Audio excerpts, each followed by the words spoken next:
Buenas tardes a todos y a todas.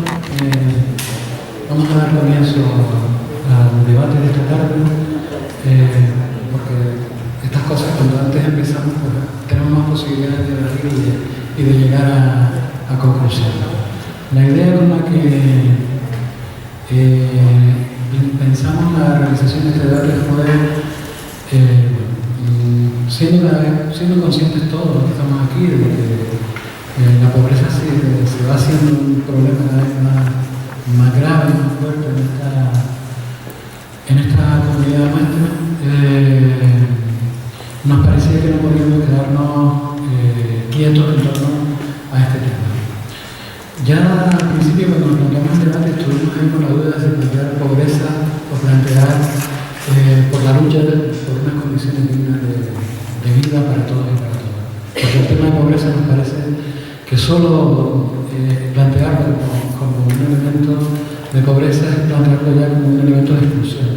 Y en ese sentido nosotros queríamos evitar esto. De todas formas, nos parecía que era mucho más llamativo, mucho más, nos cogía más en plantear el tema de la pobreza, pero con la intención no de plantearnos una situación en la cual pueden estar viviendo alguna gente y que puede sentirse como una especie de etiqueta de marginación e intentar, imaginación que es una tontería, porque estamos hablando de un tercio de la población canaria y evidentemente si hablamos de un tercio de la población canaria, ahora mismo casi los marginados son los muy ricos, ¿no? son los menos, ¿no? En definitiva, es una situación que afecta cada vez a la mayor parte de las personas.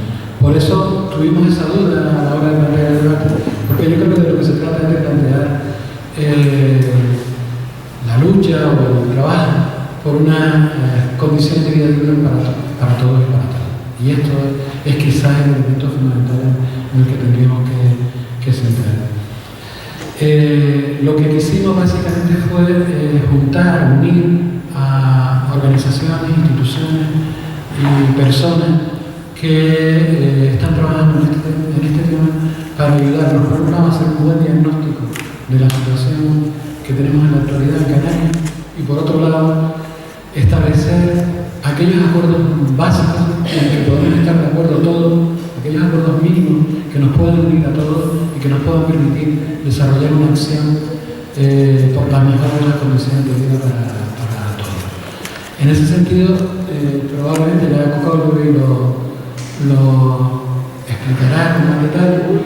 Queremos hacer como un esquema en dos partes, una parte primera que no tiene más que ver con el diagnóstico de la situación y una segunda parte que yo creo que es importante y que nos puede permitir llegar a un mínimo de acuerdo en los que estemos todos de acuerdo y ya luego pelearemos juntos en unas cosas y por separado en aquellas cosas en que no estemos de acuerdo, pero por lo menos tener un mínimo de base común que nos permita coincidir en reivindicaciones que todos podemos considerar justas e intentar, pues cada uno desde su organización, desarrollar el trabajo. Y además, en aquellas cosas en las que podamos estar juntos, pues hacerlo juntos, ¿no? En concreto, ahora mismo tenemos, por ejemplo, un importante debate sobre la ley de servicios sociales, que igual es un momento donde podemos llegar con acuerdos, con posiciones comunes que nos van a permitir influir mejor en esa ley o en otras, ¿no? Aparte, los sindicatos hemos planteado para septiembre, finales de septiembre, principios de octubre, una gran manifestación en torno al tema de la protección social de los ciudadanos y las ciudadanas. Entonces, ese sería mejor trabajar como sindicatos, pero yo creo que entre todos podemos llegar a algún tipo de acuerdo que nos permita algunas cosas pelearlas juntas y otras seguir cada uno con su. En ese sentido, hemos contado, vamos a notar con Coco de Velasco, que va a ser la portavoz, la iniciadora del debate. Ella tiene el encargo quizás más difícil, que es introducir el debate para intentar que entre todos podríamos, por un lado, hacer un buen diagnóstico y por otro lado, intentar al menos iniciar una serie de alternativas concretas. Y además contamos con Inma Morel por la Cruz Roja de Canarias, que va a ser la persona oportunidad de participar. Por la OAC vamos a contar con Moni Sosa, por la Red Europea contra la Pobreza y la Exclusión a Juan Carlos Lorenzo, por la coordinadora de Miguel, con Irene y Colby, que estará aquí tanto por Redes Can como por los trabajadores sociales. Ellos, este grupo como un grupo de participantes en la... Falta Fátima de Cáritas. Que no había llegado. Es que no había llegado, perdón.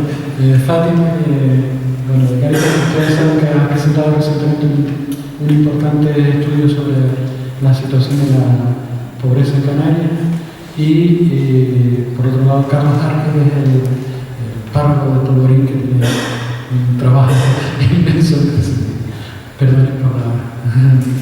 Y nada, yo creo que ya nada más dejamos la palabra. Pretendemos que sea un debate, o sea que cuando la gente pida la palabra no vamos a cortarla, no pretendemos que sea una cosa corta, sino que cada uno ponga su posición. Y a partir de ahí intentar luego construir aquellos acuerdos que podemos construir entre todos. Así que vamos a intentar que sea lo más participativo posible. Les dejo con todo y lo va a hacer mejor que yo. Muchas gracias, Antonio. Esa presunción de inocencia está muy bien a estas alturas de la tarde. Bueno, pues para empezar, pues el agradecimiento de que este tema lo pongamos entre todos y entre todas encima de la mesa, porque para la gente que estamos en este mundo de lo social, algo prioritario el que sea un trabajo conjunto, la erradicación de las situaciones de empobrecimiento y un reparto de la riqueza, por tanto. Parecía que para introducir el debate vamos a tener dos momentos, uno de diagnóstico y otro de alternativas. Pues para el momento del diagnóstico, plantear 10 claves para la comprensión de la precariedad de las condiciones de vida, que ahí tienen el papel para evitar cualquier tipo de angustia, de cifras y demás, pero lo vamos a ir comentando poco a poco, ¿no? De una manera muy simplificada para que después de las distintas visiones que vamos a compartir, pues cada una ponga el foco en algún elemento que nos permita enriquecer este análisis.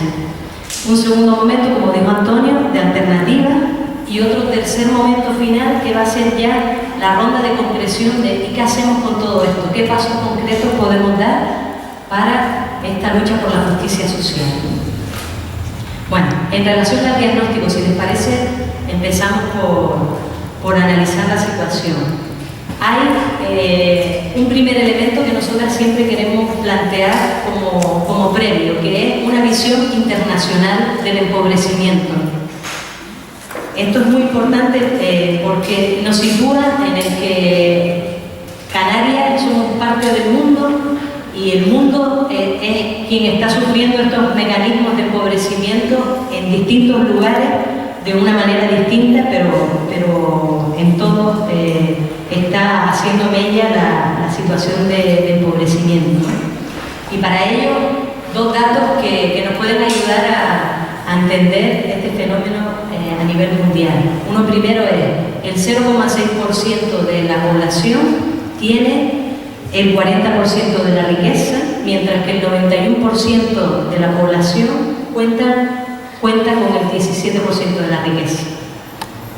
Y dentro de eso, la realidad de mayor violencia estructural que estamos viviendo en el mundo, donde hay más víctimas que en cualquier guerra mundial, que es el hambre, la desnutrición, la muerte por hambre, ¿no? Al día 37.000 personas que fallecen cuando hay alimentos para el doble de la población de personas que vivimos en este planeta Tierra. Por lo tanto, esta primera visión internacional ya nos da las pistas de la segunda clave para comprender este fenómeno del empobrecimiento y de la injusticia, que es la desigualdad, ¿no? Y esto es para nosotras, desde Redescan, desde el Colegio de Trabajo Social, algo fundamental. Hay un reparto injusto de la riqueza, hay un reparto injusto de la propiedad, hay un reparto injusto del poder y de los cuidados, ¿no? Hay una serie de mecanismos de acumulación del capital en pocas manos y de la acumulación de las desventajas, de la explotación y de la precariedad en la mayoría de la población del Estado, del mundo y en concreto de Canarias. En el índice que mide la desigualdad, en España estamos por arriba de la Unión Europea, estamos en el 33%.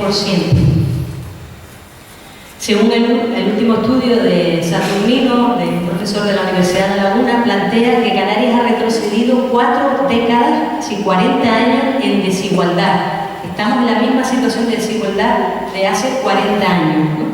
Cuando hemos pasado por picos completamente importantes de opulencia, de abundancia y de mucho dinero, ¿no? Ha crecido en estos 2 últimos años la diferencia entre los más ricos y las más pobres en Canarias un 25%. De alguna manera se está cada vez abriendo más ese abismo entre las personas enriquecidas y las personas más empobrecidas, ¿no? Un dato, en Canarias tenemos 21 familias, que normalmente son las que salen en el C7, enseñándonos sus pequeños chozos y desconsolando a la mayoría de la población. 21 familias que son las que hacen y organizan pequeños, digamos, banquetes en el Club Náutico y en otros lugares de completo desprestigio de la lucha contra la pobreza, pues tienen el 8% del Producto Interior Bruto. Por otra parte, hay, según la agencia tributaria, todos estos datos que están constatados son datos oficiales, 4.000 personas en Canarias tienen el 80% de la riqueza, mientras en Canarias 812.425 personas, que es el 38,2% de la población, sufren el estar bajo el umbral de la pobreza, estar con privación material severa, que después lo explicaremos un poquito, y por último, toda la gente de su hogar está en paro, y la mayoría de ellas sin cobrar ningún tipo de prestación. Esto lo planteamos porque, a diferencia de que hay unas 718.000 personas que están bajo el umbral de la pobreza, que no llegan a un ingreso mínimo de tener al mes 625 euros, eso es estar bajo el umbral de la pobreza hoy en Canarias, tener menos de ese ingreso al mes, mientras está Santiago Santana Cazorla, una de las personas más ricas de Canarias, que podría gastarse 27.000 euros al día si hoy se contara de aquí a 70 años el patrimonio que tiene actualmente. Para que veamos un dato concreto de esta brutal desigualdad, este abismo entre los pocos que más tienen y las muchas que cada vez no tienen nada. Esta mirada de la desigualdad nos lleva a la siguiente, que es la mirada que dice que la solución no es el crecimiento y que el paro es estructural. La solución no es el crecimiento porque, según el estudio también del FOESA, de Cáritas, la Fundación FOESA junto con Cáritas, en el 2009, se planteaba que en época de bonanza, cuando crecía la tarta, no se repartía. O sea, el problema de la pobreza no es que no haya crecimiento, que no haya riqueza, que no haya patrimonio, es que no se reparte justamente, equitativamente, a cada cual según su necesidad, que sería lo que es justo. Y también se nos plantea que hay que seguir creciendo económicamente y que hay que ofrecer propuestas de empleo, aunque sean con la precariedad con la que estamos sufriendo, cuando ya una de cada 10 personas que está trabajando a tiempo completo es pobre hoy en el Estado español. Es decir, las condiciones de precariedad en el trabajo son brutales, ¿no? Además de la inestabilidad, la temporalidad, etc. Y además el paro es un elemento estructural, como el empobrecimiento, no es un elemento coyuntural ni residual como se quiere plantear. Además, muchas personas de los colectivos empobrecidos hoy no tienen las condiciones de empleabilidad. Entonces, ese es otro elemento. Hoy no es salida de la pobreza el empleo. Después veremos las alternativas que tenemos, ¿no? Esto nos lleva a plantear el siguiente aspecto a tener en cuenta en el diagnóstico, que es que hay una serie de mecanismos que favorecen que haya esa acumulación de capital y que haya esta fabricación, esta producción de la pobreza no es algo que se produzca natural, ni porque una gente se lo supo montar peor, sino que es un fenómeno estructural, generado y producido. Estos mecanismos de acumulación hoy en Canarias tienen varios nombres. Uno de ellos es la Reserva de Inversiones de Canarias, la RIC, que acumula el empresariado que ha invertido en especulación urbanística en vez de desarrollo social, que era para lo que estaba ese instrumento. Han dejado de pagar los impuestos, que sería dinero para las arcas públicas, y no lo han invertido en desarrollo social. Son más de 20.000 millones lo que lleva siendo ese dinero de la RIC, que no se invierte realmente en las necesidades de la población canaria.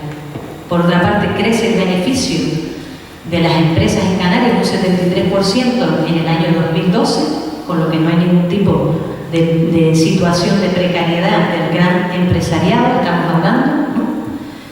Y por último, otro elemento fundamental en Canarias que es clave para comprender el fenómeno del empobrecimiento es el fraude fiscal, que en Canarias es casi el doble de todo el presupuesto del gobierno de Canarias. Más de 11.000 millones de euros es un dinero de fraude fiscal que dejan de pagar. Ya saben, el 72% del fraude fiscal es de las grandes empresas, no es de aquella persona que se busca la vida, ni aquella persona que intenta escapar viviendo de milagro, consiguiendo las pequeñas obritas, ¿no? Desde esa realidad de los mecanismos de acumulación, está claro que quienes tienen hoy los beneficios y a los que no se les recorta sigue siendo la banca, las grandes empresas, por supuesto el gasto militar, 79 millones al día en los presupuestos del gobierno de España en el 2013, 79 millones de euros. El gasto de control social para cárceles, policías, etc., ¿no? Hoy una persona que está encarcelada durante el año supone una inversión por parte del Estado de 26.000 euros.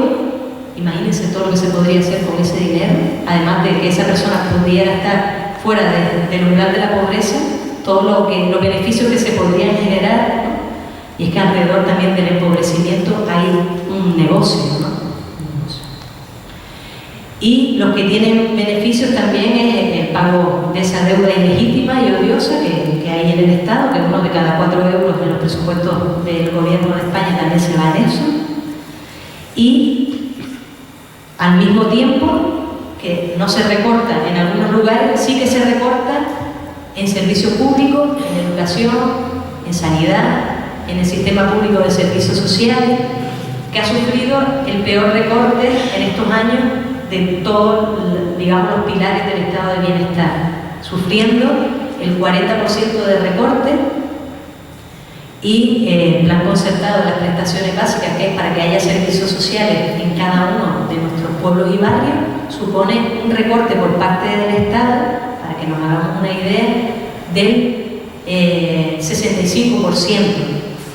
Este plan concertado, que ahora con la nueva reforma de la administración local que quiere sacar el gobierno de Rajoy el día 19 de julio, elimina y extingue el sistema público de servicios sociales de proximidad, los servicios sociales en cada ayuntamiento, sobre todo en los que tienen menos de 20.000 habitantes.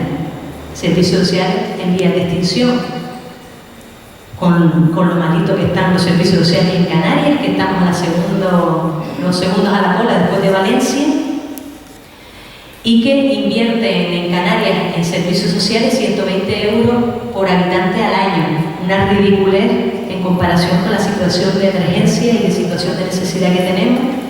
Y para la aplicación de la Ley de Promoción a la Autonomía y Atención a las Personas en situación de dependencia, exclusivamente se dedica 38 euros por habitante al año. Realmente la situación de los servicios sociales de cierre, desmantelamiento, está haciendo pues llevar a pasar de tener derecho a una visión asistencialista, que normalmente ni siquiera lo hace el sistema público de servicios sociales, sino las organizaciones, muchas de ellas las que están hoy presentes aquí, que ya también nos darán su propuesta de diagnóstico. Para que hagamos una comparación, la figura fundamental del sistema público de servicios sociales son las personas trabajadoras sociales. En Canarias, en el 2012 hay una persona trabajadora social por cada 24.075 habitantes y hay un soldado por cada 233 habitantes. O sea, podemos estar seguras, pero empobrecidas. Por otra parte, otro elemento clave para el diagnóstico del empobrecimiento, una gafa elementales que tenemos que tener puesta, es que el empobrecimiento no es un fenómeno natural, que no es residual, porque da la sensación que, como antes decía Antonio, que afecta a poca gente. No, es que afecta a la mayoría. Lo que afecta a poca gente es la riqueza, ¿no? Entonces lo que hay que erradicar es la acumulación del capital. No es culpa de la gente. El fenómeno de empobrecimiento está desde la cultura dominante. Hay un elemento castigador que culpabiliza y responsabiliza a las personas empobrecidas. Además de vivir en esa situación, le hacen creer que son los responsables de la misma. Eso lo que convierte a la gente en desmotivar, desmoralizar y sobre todo y fundamentalmente desmovilizar, ¿no? Que es un colectivo que con buscarse la vida día a día tienen bastante, ¿no? Como se refleja en los estudios también que ha planteado Cáritas, la pobreza es extensiva, cada vez llega a perfiles y a colectivos que nunca pensaban que podían estar en esta situación.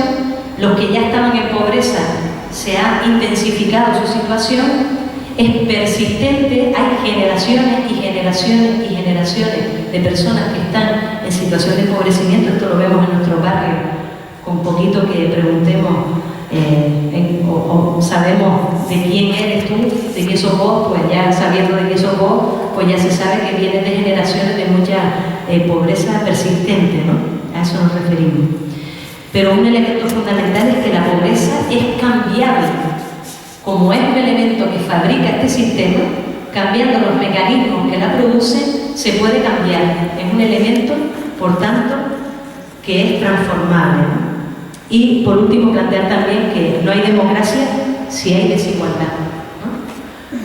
Porque en esto del empobrecimiento y la precariedad pasamos a ya mirar el fenómeno más de cerca. Podemos plantear que este empobrecimiento y la precariedad es una violación de los derechos humanos. El artículo 25 de la Declaración de los Derechos Humanos dice: se establece que toda persona tiene derecho a un nivel de vida adecuado, que le asegure, así como a su familia, la salud y el bienestar, y en especial la alimentación, el vestido, la vivienda, la asistencia médica y los servicios sociales necesarios.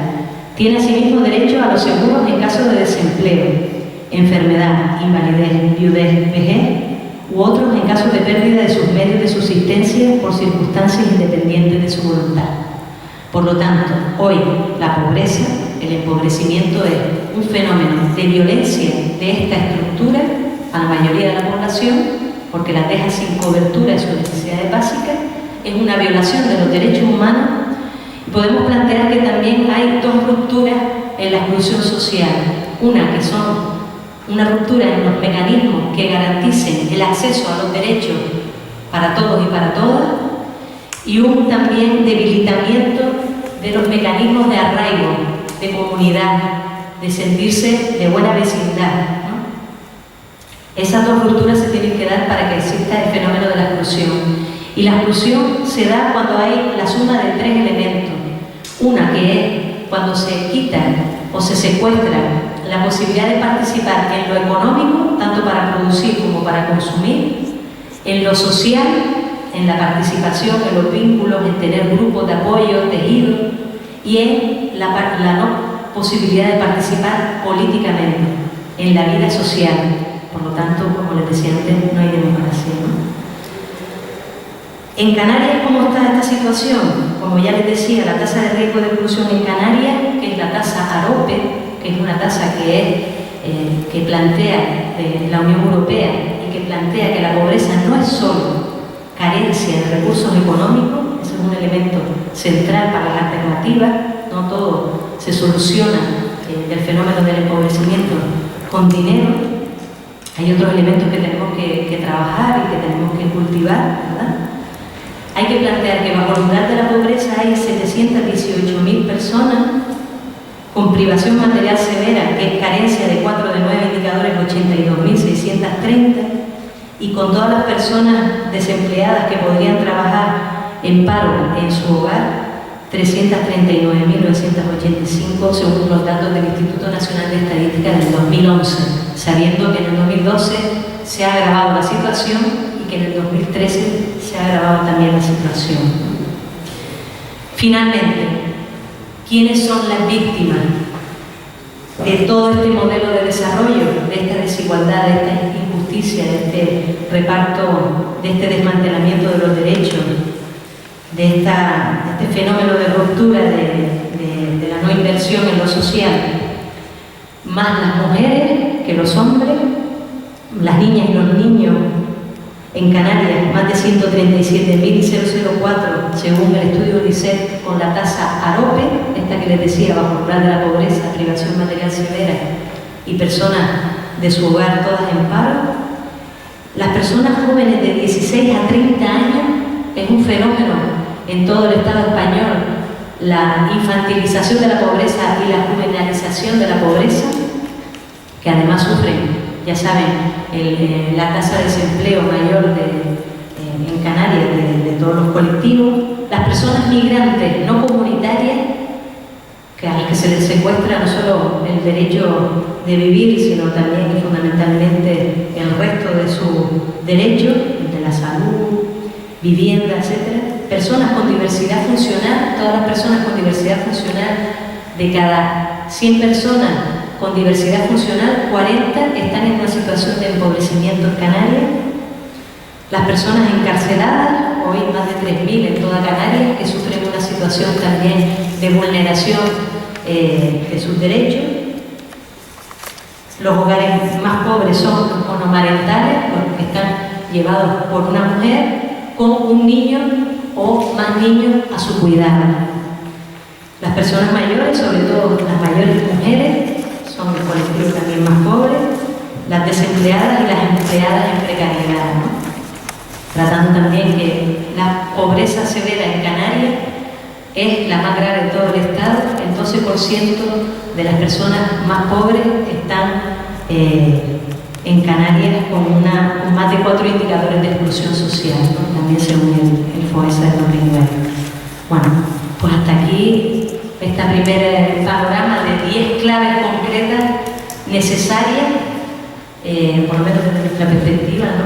Por supuesto, todo debatible y ahora completamente cambiable y con mucha necesidad de la concreción que puedan plantear para el diagnóstico, pues el resto de personas que van a compartir su mirada, ¿no? Entonces, si les parece, pues empieza Carlos, que tiene un poquito más de prisa. Vamos a estar a todos, ¿eh? En el caso de 17 de mayo.